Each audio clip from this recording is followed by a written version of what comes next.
ஒரு மகிழ்ச்சியான செய்தி. இதயம் நல்லெண்ணெயின் விலை லிட்டருக்கு ரூபாய் 105 குறைஞ்சிருக்கு. செப்டம்பர் 2023ல 1 லிட்டர் இதயம் நல்லெண்ணெயின் அதிகபட்ச விலை ரூபாய் 503. ஆனா இப்ப 1 லிட்டர் இதயம் நல்லெண்ணெயின் விலை ரூபாய் 398 மட்டும்தான் தமிழ்நாட்டுல. அப்ப இனிமே எல்லாரும் இதயம் நல்லெண்ணெய் வாங்கலாம் இல்ல? திராவிட முன்னேற்ற கழகத்தை பொறுத்தவரை எப்படியாவது தமிழ்நாட்டில் ஒரு மிகப்பெரிய கலவரத்தை தூண்டணும்னு சொல்லி பார்த்தாங்க. 1960களில் ஹிந்தி எதிர்ப்புக்கு எதிராக தமிழகத்தில் போராட்டம் நடந்தது உண்மை. ஏனென்று கேட்டால் அன்றைய தினம் உண்மையிலே காங்கிரஸ் ஹிந்தியை திணிக்க முயற்சி செய்தார்கள். ஆனால் இன்று பார்த்தீங்கன்னா நரேந்திர மோடி அவர்களுக்கு தலைமையிலான மத்திய அரசாங்கம்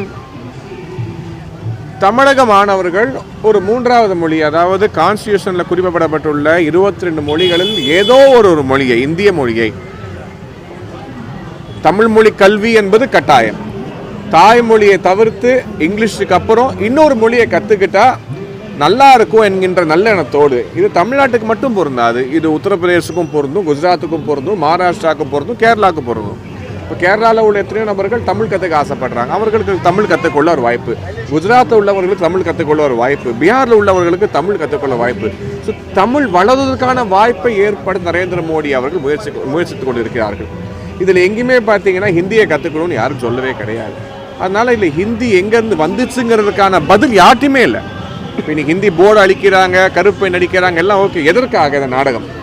ஹிந்தி என்கின்ற வார்த்தை இல்லை ஹிந்தி கட்டாயம் என்கின்ற வார்த்தை புதிய கல்விக் கொள்கையில் எங்கே இருக்குன்னு சொல்லி திமுகவை சார்ந்த ஒரு நபர் கூட நிரூபிக்க தயாராக இல்லை. கலவர தூண்ட பார்த்தாங்க, ஆனால் மக்கள் மத்தியில் எடுபடவில்லை. அதனால் புதுசாக என்ன சிக்கல்களை உருவாக்கலாம்னு சொல்லி திமுக முயற்சி செய்து கொண்டிருக்கிறார்கள். இது சட்டம் ஒழுங்கை காக்க வேண்டியது திமுக, ஆனால் அதை தொடர்ச்சியாக ஃபெயில் ஆகிறாங்க அப்படிங்கிறது. ஏன்னா பொது சொத்துக்கு தான் நீங்கள் சேதம் செய்து கொண்டு இருக்கிறார்கள். பொது சொத்தை சேதம் செய்தால் தண்டனைகள் கடுமையாக இருக்க வேண்டாம், பிடிச்சி உள்ளே போட்டிருக்கணும். ஒரு எம்எல்ஏ போய் பண்ணக்கூடிய வேலையை அது மக்களோட பிரச்சனைகளை கவனிக்காமல், ஹிந்தி எது இங்கிலீஷ் எதுனே தெரியாமல் மாற்றி அந்த அடையாளங்களை அழிப்பது அழகு கிடையாது. இன்றைக்கி பல மாநிலங்களிலும் தமிழ்நாட்டுக்கு சுற்றுலா வருகிறார்கள், கோயிலுக்கு வராங்க. அப்படி வரவங்களுக்கு மத்தியில் ஒரு அச்சம் ஏற்படாதா? ஏற்கனவே வருவாய் கம்மியாக இருக்குது. டூரிசம் மூலமாக, சுற்றுலா மூலமாக வருவாயை கூட இழக்கப் போகக்கூடிய ஒரு நிலைமை ஏற்படுத்தி கொண்டு இருக்கிறார்கள். இது அழகு கிடையாது. இதை செய்வது நல்ல நடைமுறையும் கிடையாது. அந்த அளவுக்கு ஹிந்தி மேலே வெறுப்பு இருந்தால் எதுக்கு வீட்டில் ரூபா நோட்டு வச்சுருக்கீங்க? ரூபா நோட்டில் கூட ஹிந்தி இருக்குது, கிழிச்சு போட்டுருங்க ரூபா நோட்டெல்லாம். அதை செய்ய தயாராக இல்லை. ஸோ உங்களுக்கு எதெல்லாம் தேவையோ அதெல்லாம் அக்செப்ட் பண்ணிப்பீங்க, உங்களுக்கு தேவை இல்லைன்னா அதுக்கு அட்டாக் பண்ணுவீங்க.